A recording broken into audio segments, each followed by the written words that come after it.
তুমি আমাকে এতটাই কাঁদাচ্ছ, আমার দুই চোখ আমাকে প্রশ্ন করে বসলো।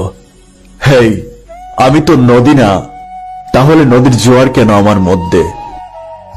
তুমি যদি আমাকে কষ্ট দিয়ে সুখ পাও, তাহলে যত পারো ততই কষ্ট দাও। আমার ইচ্ছা ছিল দুজন মিলে একটা সুন্দর সংসার সাজাবো, কিন্তু তুমি সেই সংসার অন্য কাউকে নিয়ে সাজালে। আমার মা বাবার পর তোমাকেই বেশি ভালোবেসেছিলাম। আমি একটা জিনিস বুঝে উঠতে পারি না, একটা মানুষ এত ভালোবাসা পাওয়ার পরেও আর একটা মানুষকে কেমনে এত কষ্ট দেয়। আমার জীবনটা এমনিতেই কষ্ট ভরা, তুমি আমাকে আরো কষ্ট দিয়ে গেলে।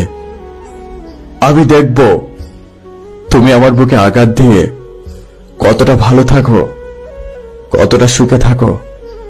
নারীকে নষ্ট বলার অধিকার কোনো পুরুষের নেই, কারণ কোনো পুরুষের স্পর্শ ছাড়া কোনো নারী নষ্ট হয় না।